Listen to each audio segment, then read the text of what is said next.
વિદ્યાર્થી મિત્રો આજે આપણે ધોરણ 10 સામાજિક વિજ્ઞાન પ્રકરણ 18 જેમાં ભાવ વધારો અને ગ્રાહક જાગૃતિનો ભાગ 5 ભણીએ છીએ।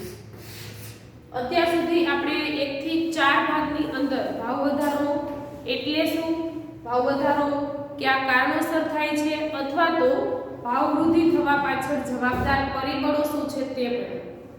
છેલ્લે આપણે વાત કરી કે કોઈ પણ ચીજ વસ્તુ કે સેવાઓના ભાવ સતત અને ઊંચા દરે વધતા રહે તો એનાથી આપણું અર્થતંત્ર છે જે દિશાની અંદર આર્થિક વિકાસ સાધવો જોઈએ તે દિશામાં સાધી શકતું નથી। અત્યાર સુધી આપણે આપણી ભાવ વૃદ્ધિના કારણોની વાત કરી, જેમાં નાણાકીય પુરવઠો હોઈ શકે, વસ્તી વધારો છે કે નિકાસોમાં થતો વધારો છે, કુદરતી પરિબળો છે, કાચા માલનું ઓછું ઉત્પાદન અને કિંમતમાં વધારો છે કે અમુક માનવીય પરિબળો છે, દાનચોરી, સંગ્રહખોરી કે નફાખોરી છે કે કાળું નાણું છે। આવા કારણોસર પ્રત્યેક ચીજવસ્તુ અને સેવાઓના ભાવમાં સતત અને ઊંચા દરે વધારો થતો રહે છે। હવે એ ભાવ વૃદ્ધિ છે તે ઘણે બધે અંશે આપણા દેશના આર્થિક ઉપરાંત સામાજિક વિકાસ માટે નુકસાનકારક હોય છે, જે આર્થિક કે સામાજિક વિકાસને અટકાવી દે છે। જ્યારે ભાવ વૃદ્ધિ ફુગાવાજન્ય પરિસ્થિતિની રચના કરે અથવા તો ફુગાવાજન્ય સ્થિતિમાં ચીજવસ્તુ અને સેવાઓના ભાવ વધે ત્યારે તેનાથી અનેક સમસ્યાઓ ઉદ્ભવતી હોય છે। ત્યારે દેશની સરકાર ભાવ વધારાને નિયંત્રણમાં લેવા માટેના પ્રયત્નો કરે। હવે જ્યારે ભાવ વૃદ્ધિ ઉપર નિયંત્રણ મૂકવાનો વિચાર અસ્તિત્વમાં આવે ત્યારે એવો પ્રશ્ન થાય કે શા માટે ભાવ વધારા ઉપર નિયંત્રણ હોવું જોઈએ? ભાવ વધારાથી તો નફો વધે છે, આવક વધે છે, તો તેના ઉપર નિયંત્રણ કેમ? તો કે આપણે પહેલા જ વાત કરી કે એક બાજુ જોઈએ તો ભાવ વૃદ્ધિ છે તે આર્થિક વિકાસ માટે પોષક છે, તો બીજી બાજુ ભાવ વૃદ્ધિ આર્થિક વિકાસ માટે અવરોધક પણ છે। અને અહીં આપણે જે ભાવ વધારાની વાત કરી છે તે અવરોધક ભાવ વૃદ્ધિની વાત કરી છે કે જે સતત અને ઊંચા દરે વધે છે। હવે જે અવરોધક ભાવ વૃદ્ધિ છે તે આર્થિક વિકાસ માટે નુકસાનકારક છે કે બાધારૂપ છે, જેનાથી સમાજ ઉપર ઉપરાંત અર્થતંત્ર ઉપર અનેક એવી અસરો થતી હોય છે જે અસરો વિપરીત હોય છે। કેવી છે?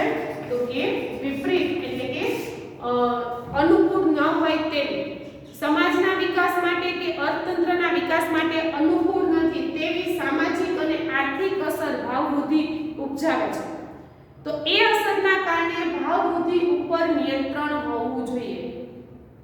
તો એની સામાજિક આર્થિક અસરો આપણે જોઈએ તો સૌથી પહેલી અસર શું? તો કે સૌથી પહેલા તો ભાવ વધે એટલે બે વર્ગના લોકોનું જીવન જીવવું છે તે દુષ્કર બને છે કે કથળે છે। કયા બે વર્ગના લોકો? તો કે એક તો ગરીબ અને બીજા મધ્યમ। જે લોકોની આવક ઓછી છે અથવા તો મધ્યમ છે તે લોકો ભાવ વૃદ્ધિનો સામનો કરી શકતા નથી। જો આજે પણ આપણા સમાજની અંદર આવકની દ્રષ્ટિએ 3 વર્ગ છે, જેમાં 20% લોકો એવા છે કે પરિવાર એવા છે કે જે ટોચની આવક ધરાવે છે, 60% પરિવાર એવા છે કે જે મધ્યમ આવક ધરાવે છે, તો બીજા બાજુ જોઈએ તો 20% પરિવારો એવા છે કે જે તળિયાની આવક ધરાવે છે, એટલે કે ઘણી નીચી આવક ધરાવે છે। એમાં આ ટોચની આવક ધરાવતો જે 20% પરિવાર છે કે 20% વર્ગ છે કે જેમની આવક ટોચની છે તે દેશની કુલ આવકનો 40% હિસ્સો લઈ જાય છે, જ્યારે મધ્યમ આવક ધરાવતા પરિવારો છે તે રાષ્ટ્રની કુલ આવકનો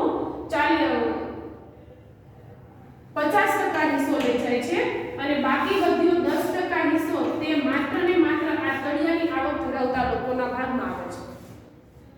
તો અહીં આપણે જોઈએ તો 60% પરિવારોના ભાગમાં માનો કે 100% વાળી લઈએ તો 100 માંથી 60 પરિવાર એવા છે કે જેમને આવકના 50 રૂપિયા મળે છે, તો 50 ને 60 માં ડિવાઈડ કરીએ કે વહેંચીએ તો 1 રૂપિયાથી પણ ઓછો આવે।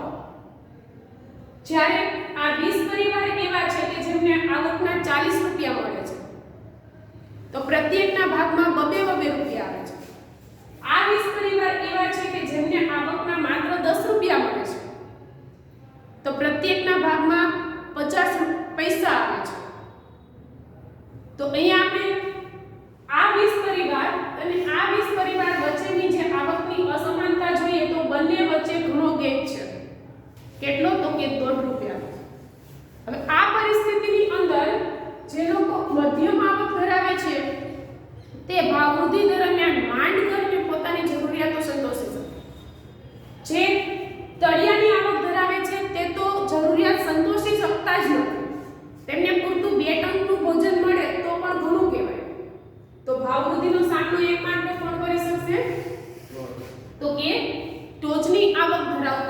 ધનિક વર્ગના લોકો. તો આવા સંજોગોની અંદર ગરીબ વર્ગના લોકોનું અને મધ્યમ વર્ગના લોકોનું જીવન જીવવું કેવું બને છે? દુષ્કર બને છે, એટલે કે મુશ્કેલી ભર્યું બને છે. આવું કેમ થાય છે? તો કે ભાવ વધારાનું વિષચક્ર એક વખત વેગ પકડી લે છે, પછી તે અંકુશમાં નથી આવતું. એક વખત કોઈ અમુક જ ચીજવસ્તુના ભાવ વધ્યા, જેથી કરીને જે ચીજવસ્તુના ભાવ વધ્યા છે તે ઉત્પાદન એકમોનો નફો વધ્યો અને એની સાથે કામ કરતા લોકોની આવક વધી, જેથી પાછી ખરીદ શક્તિ વધી એટલે માંગ વધી, તો એની સાથે સંકળાયેલી અન્ય ચીજવસ્તુઓની પણ ભાવ સપાટીમાં વધારો થયો. આ વિષચક્ર ફરી ફરીને પાછું હતું ત્યાં આવીને ઊભું રહે છે ભાવ વૃદ્ધિમાં. અને એ વિષચક્ર જ્યારે વેગ પકડે છે ત્યારે ગરીબ લોકો અને મધ્યમ વર્ગના લોકો એમનો સામનો કરી શકતા નથી, એટલે એમને જીવન જીવવું દુષ્કર બની જાય છે કે મુશ્કેલી ભર્યું બની જાય છે. ત્યાર પછીનો બીજો એનો આપણે અસર લઈએ તો સમાજ અર્થતંત્રની અંદર નવા ઉદ્યોગ ધંધા અટકે છે. આવું કેમ થાય છે? તો કે ભાવ વધવાને કારણે બચત નથી થતી, બચતને અવકાશ નથી. જો તમે કહેશો કે નફો વધ્યો તો આવક વધી, તો બચત તો થવી જોઈએ ને, તો કે ના. જેટલી આવક વધે છે એટલો સામે ખર્ચ પણ વધે છે, કેમ કે પ્રત્યેક ચીજ વસ્તુ અને સેવાઓના ભાવ વધ્યા છે. આજથી 10-15 વર્ષ પહેલા 10-15 હજાર રૂપિયા કમાતા તો પણ બચત થતી. આજે તો કે આજે પર મંથ 1-1.5 લાખ રૂપિયા કમાઈએ તો પણ બચત ન થાય. કારણ તો કે આજથી 10-15 વર્ષ પહેલા જે 10-15 હજાર રૂપિયામાંથી ખર્ચ કરવાનો થતો, તેમાં ખાલી એક જ વસ્તુના હું તમને ભાવ કહું તો કે 10-15 વર્ષ પહેલા મગના ભાવ 25 રૂપિયા કિલો હતા. આજે તો કે આજે 125 રૂપિયા કિલો. તો અહીંયા તે સમયની ભાવ સપાટી અને આજની ભાવ સપાટીને તપાસીએ તો માત્ર એક જ વસ્તુના ભાવમાં જો આટલો ઉછાળો હોય, તો અહીંયા તમે પ્રત્યેક વસ્તુની વાત કરી છે, પ્રત્યેક સેવાની વાત કરી છે. આજથી 10-15 વર્ષ પહેલા બાળક સરકારી શાળાઓમાં ભણે તો પણ ચાલતું, એને ટ્યુશન ન કરાવે તો પણ ચાલતું.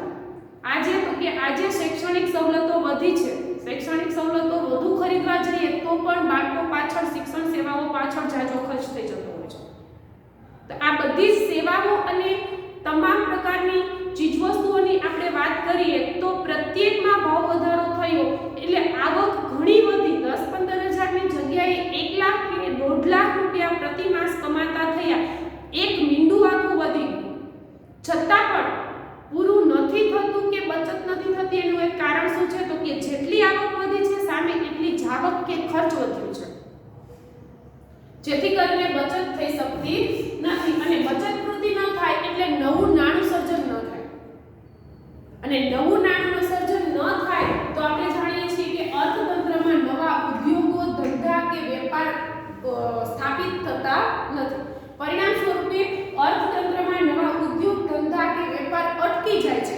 એટલે એવા સંજોગોની અંદર માત્ર અર્થતંત્ર કોઈ એક સ્થાન ઉપર થંભી ગયું હોય એવું લાગે. તમે કહેશો કે આજે તો કેટલું ધમધોકાર ચાલે છે, ગ્રાહકો ખરીદી કરે, કેટલો ખર્ચ કરે, વિક્રેતાઓ કેટલું કમાય, તો કે ના, ધમધોકાર નથી ચાલતું, માત્ર રૂપિયાનું રોટેશન ફરે છે. આપણી પાસેથી બજારમાં જાય છે, બજારમાં જે લોકો પાસે ગયા એની પાસેથી અન્ય કેન્દ્રોની અંદર જતા હોય છે. રૂપિયા આવે છે અને જેવા આવે છે તેવા જાય છે. તે બચતા નથી, નવું મૂડી સર્જન નથી થતું, નવા ઉદ્યોગ ધંધા શરૂ થતા નથી. એટલે અર્થતંત્ર કોઈ એક સ્થાન ઉપર સ્તંભી ગયું હોય કે તેમનો આર્થિક વિકાસ અટકી ગયો હોય એવી સ્થિતિનું નિર્માણ થાય છે. ત્યાર પછી ભાવ વૃદ્ધિનું ત્રીજી અસર શું છે? તો કે આયાતી ખર્ચ વધે છે. જુઓ, અહીંયા બચત નથી થતી, મૂડીરોકાણ નથી થતું, બીજી બાજુ ભારતીય અર્થતંત્રમાં ભાવ સપાટી એટલી હદે ઊંચી થાય છે કે વિદેશી મૂડીરોકાણ છે તે થતું નથી. વિદેશી મૂડીરોકાણ શું છે? તો કે ઘણા બધા એવા વિકસિત દેશના ઉદ્યોગપતિઓ છે કે જે એક દેશ કરતા વધુ દેશની અંદર મૂડીરોકાણ કરતા હોય છે. એ ઉદ્યોગપતિઓ ભારત જેવા વિકાસશીલ દેશોને પસંદ કરતા હોય છે કે જ્યાં તે ઉદ્યોગો હવે એ વિકાસશીલ દેશોમાં કેમ મૂડીરોકાણ કરે છે તો કે એના ઘણા કારણો છે. એક તો વિકાસશીલ દેશોમાં બેકારીનું પ્રમાણ વધારે હોય છે એટલે સસ્તો શ્રમ પુરવઠો મળી જાય, શ્રમિકો સસ્તા મળે. બીજું, વિકાસશીલ દેશોની આવક ઓછી હોય, રાષ્ટ્રીય આવક, એટલે તે દેશની અંદર ટેક્સનું પ્રમાણ પણ નીચું હોય. અને ત્રીજું, ત્યાંથી જમીન ખરીદવા માટેનું જે રોકાણ કરવું જોઈએ તે પણ ઓછું થાય અને વિકસિત દેશોની તુલનાએ વિકાસશીલ દેશોનું નાણું નીચું છે એટલે એ માટે પણ એ મૂડીરોકાણકારો છે તે વિકાસશીલ દેશોમાં મૂડીરોકાણ કરતા હોય. પણ ભારતની ભાવ સપાટી ચડે તો ભારતમાં શ્રમ પુરવઠો સસ્તો નહીં મળે, ભારતના ટેક્સ નીચા નહીં રહે અને ભારતની અંદર જમીન મિલકત ઉપર ઇન્વેસ્ટ કરવું સસ્તું પડશે નહીં. તો આ મૂડીરોકાણકાર છે તે ભારતની અંદર મૂડીરોકાણ નહીં કરે. તો એનાથી શું આપણને નુકસાન જશે? તો પહેલું નુકસાન તો એ કે ભારતમાં મૂડીરોકાણ નહીં થાય એટલે ભારતના લોકોને એટલી રોજગારી પ્રાપ્ત થશે નહીં. બીજું શું તો કે ભારતમાં મૂડીરોકાણ નહીં થાય તો ભારતની સરકારને ટેક્સની આવક નહીં મળે અને એ કંપનીનો માલિક ભારતમાં એવી કંપની સ્થાપવા માંગે છે કે જે ચીજવસ્તુનું ઉત્પાદન ભારતમાં નથી થતું. હવે એ કંપનીનો માલિક આપણે ત્યાં મૂડીરોકાણ નથી કરતો એટલે જે ચીજવસ્તુનું ઉત્પાદન નથી થતું એ ચીજવસ્તુ આપણે બીજા દેશમાંથી આયાત કરવી પડશે. પરિણામ સ્વરૂપે આયાતી ખર્ચ વધી જશે. આપણા દેશમાં જો એનું મૂડીરોકાણ થયું હોત કે કંપની સ્થપાઈ ગઈ હોત તો આપણે એ ચીજવસ્તુ આયાત કરવી પડે નહીં. પણ હવે નો સ્થપાણી એટલે આપણે એ વસ્તુને આયાત કરવી પડશે જેથી કરીને આયાતી ખર્ચમાં વધારો થશે જેનાથી આપણું હુંડિયામણ ખર્ચાઈ જશે. ભારતનું હુંડિયામણ જેમ વધુ ખર્ચાશે તેમ ભારત છે તે આર્થિક કટોકટીમાં સપડાતો જશે. એટલું જ નહીં, ભારત વિદેશી દેવાનો ભોગ પણ બની શકે. આવી ઘણી બધી સમસ્યાઓ ઉદ્ભવે છે.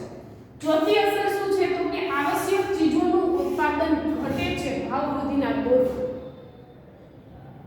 પહેલા જ આપણે જોયું કે ભાવ વધારો થાય એટલે ભાવ વૃદ્ધિનો સામનો આ 20 પરિવાર જ કરી શકે. ભારતના એ 20% લોકો છે તે જ ભાવ વૃદ્ધિનો સામનો કરી શકશે જેની આવક ટોચની છે. હવે આ ટોચની આવક ધરાવતા ધનિક વર્ગોની જરૂરિયાત શું? તો કે મોંઘી ચીજવસ્તુઓ જેમ કે નશીલા દ્રવ્યો છે, મોંઘી ગાડીઓ, મોંઘા બાઇક, મોંઘા અને ખૂબ જ ઊંચા દરના વસ્ત્ર પરિધાન, સોનું વગેરે એ એની મોજશોખની જરૂરિયાતો છે. ધનિક વર્ગ એ બધું ખરીદવા સક્ષમ છે. મધ્યમ વર્ગ તો ભાવ વૃદ્ધિના દોરમાં ખાવાનું માંડ ખરીદી શકતો હોય એ સોનું ખરીદવા નહીં જાય. માંડ કરીને ગુજરાત ચાલતું હશે તે ઓડી ગાડી લેવા નહીં જાય કે સિનેમા ઘરની અંદર સિનેમા જોવા માટે પણ જશે નહીં. તો આ લોકોની એવી માંગ નથી. માંગ આવી પ્રકારની મોજશોખની વધુ માંગ કોની છે તો કે ધનિક વર્ગની. તો ઉત્પાદકો ધનિક વર્ગની માંગને સંતોષવા માટે આવશ્યક ચીજવસ્તુનું ઉત્પાદન બંધ કરી દેશે અને મોજશોખની ચીજવસ્તુઓનું ઉત્પાદન શરૂ કરી દેશે. કેમ કે ધનિકો પાસે રૂપિયો છે ને તે ખુલ્લા હાથે ખર્ચે છે. આવું થાય ત્યારે વપરાશી ચીજવસ્તુનું ઉત્પાદન ઘટે અને વપરાશી ચીજવસ્તુનું ઉત્પાદન ઘટે એટલે તેમનો પુરવઠો ઓછો થાય જેની માંગ વધે એટલે પાછી એ વપરાશી ચીજવસ્તુની કિંમતમાં પણ શું થશે? વધારો થશે. આવી સ્થિતિની અંદર અર્થતંત્રમાં બળિયાના બે ભાગની સ્થિતિ સર્જાશે એટલે કે ગરીબ વધુ ગરીબ બનશે અને ધનિક વધુ ધનિક બનશે. એટલું જ નહીં, ભાવ વૃદ્ધિનું એક પાંચમી અસર એ પણ છે કે આયાત વિકાસ અસંતુલિત બનશે. ભારતની અંદર જ્યારે ભાવ સપાટી ઊંચી જાય છે ત્યારે કાચા માલની, ઈંધણની એટલે કે પેટ્રોલ, ડીઝલ, ગેસ એમ બધાની કિંમતમાં વધારો થાય છે. જેથી કરીને ભારતના ઉત્પાદકો જે ઉત્પાદન કરે છે ને તે ઉત્પાદન ખર્ચ પણ વધે છે. જેથી ભારતનું ઉત્પાદન ખર્ચ વધતા ભારતનું ઉત્પાદન મોંઘું બને છે. એની તુલનાએ અન્ય દેશનું ઉત્પાદન ઓછા ઉત્પાદન ખર્ચે થયું હોય તો તે સસ્તું હોય. તો ભારતના લોકો જ ભારતનું ઉત્પાદન નહીં ખરીદે અને અન્ય દેશનું ઉત્પાદન ખરીદશે. ફોર એક્ઝામ્પલ, આપણે ત્યાં સ્વદેશી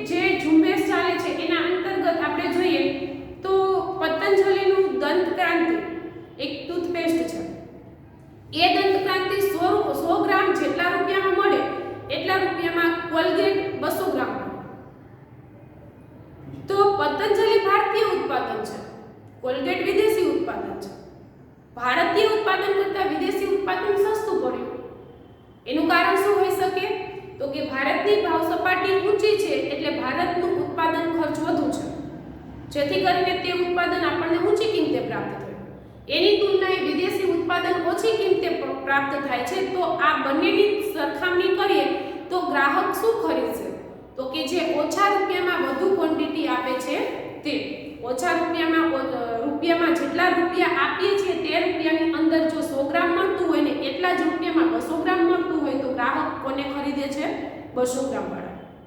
એટલે વિદેશથી આયાત થતી વસ્તુ વધારે પ્રમાણમાં વેચાવા લાગશે, જેથી કરીને નિકાસ કરતાં આયાત વધી જશે. જ્યારે નિકાસ વધે તો નિકાસી આવક થાય, પણ આયાત વધે ને તો આયાતી ખર્ચ વધુ થાય. તો આયાત નિકાસ જ્યારે અસંતુલિત બને છે ત્યારે વિદેશી આવક કરતાં વિદેશી જાવક વધી જતી હોય છે. તો એનાથી પણ અર્થતંત્ર પછાત રહી જતું હોય છે કે આપણો રૂપિયો અન્ય દેશમાં જતો હોય છે. જો આપણા દેશનું ઉત્પાદન આપણા દેશમાં વેચાશે તો ખીચડીમાં ઘી પડ્યું કહેવાય, પણ આપણા દેશનું ઉત્પાદન નહીં વેચાય અને એના જેવું જ વિદેશી ઉત્પાદન વધુ વેચાશે તો આપણો રૂપિયો વિદેશમાં વધુ માત્રામાં જશે. તો એનાથી દેશના અર્થતંત્ર ઉપર વિપરીત અસરો ઊભી થવાની શક્યતાઓ રહે છે. ત્યાર પછીની આપણે વાત કરીએ તો છઠ્ઠી અસર એની શું છે? તો કે સમાજનું નૈતિક અધોપતન થાય છે. ભાવવૃદ્ધિ થવાને કારણે આ 5 આર્થિક અસરો તો થઈ. એક તો ગરીબ અને મધ્યમ વર્ગના લોકોનું જીવન કથળે છે. બીજું, નવા ઉદ્યોગ ધંધા શરૂ નથી થતા કે અટકી જાય છે. ત્રીજું, આયાતી ખર્ચમાં વધારો થાય છે એટલે દેશનું રૂપિયામાં વધુ ખર્ચાઈ જાય છે. ચોથું, આવશ્યક ચીજવસ્તુનું ઉત્પાદન ઓછું થાય તો જરૂરિયાતી ચીજવસ્તુની અછત સર્જાય છે અને પાછો ભાવ વધારાને વેગ મળે છે. અને પાંચમું, આયાત નિકાસ અસંતુલિત બને છે. આ થઈ અર્થતંત્રની વિપરીત અસરો. પણ ભાવવૃદ્ધિ થવાથી સમાજને પણ કેટલીક વિપરીત અસરો થાય છે. કઈ રીતે? તો કે સૌથી પહેલા તો સમાજમાં નૈતિકતા ચાલી જાય છે. સમાજની અંદર અનૈતિક પ્રવૃત્તિઓ શરૂ થાય છે. અનૈતિક પ્રવૃત્તિઓ એટલે કેવી? તો કે જે સમાજને પછાત કરે છે, સમાજમાં ઘણી બધી બદીઓ ફેલાવે છે. દાખલા તરીકે તો કે ભાવવૃદ્ધિ વધુ થાય તો કોને જીવવું મુશ્કેલ બને છે? તો કે મધ્યમ વર્ગના લોકો અને ગરીબ વર્ગના લોકો. ગરીબ વર્ગના લોકોની આવક એટલી નીચી રહે છે કે તે 2 ટંકનું ભોજન પણ મેળવી શકતા નથી. અને ગરીબોનો એ પેટનો ખાડો છે ને તે ગરીબને અનૈતિક પ્રવૃત્તિ કરવા પ્રેરણા આપે છે. કારણ કે પેટના જીવડા તેને ફોલતા હોય છે. ભૂખ એટલી હદે હોય છે કે તેમને સૂકો રોટલો પણ મળતો નથી. તો આવા સંજોગોની અંદર ગરીબ આવક વધારવા માટે ગેરકાનૂની પ્રવૃત્તિઓમાં જોડાઈ જાય છે. કેવી ગેરકાનૂની પ્રવૃત્તિ? તો કે ચોરી કરવી, લૂંટફાટ કરવી, કોઈ બાળકનું અપહરણ કરી અને તેની ખંડણી વસૂલ કરવી, અથવા તો કોઈની હત્યા માટે ખંડણી વસૂલ કરવી, અથવા તો કે બેંકો લૂંટવી.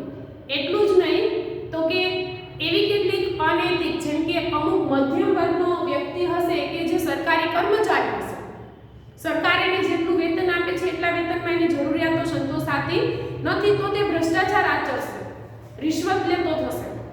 તો એનાથી ભ્રષ્ટાચારનું પ્રમાણ પણ સમાજની અંદર વધી જશે.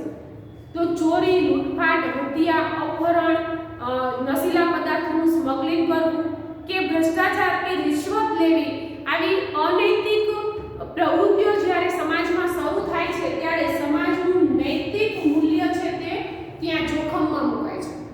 સમાજમાંથી પ્રામાણિકતા ચાલી જાય છે, સમાજના નૈતિક મૂલ્યોનું અધોપતન થાય છે.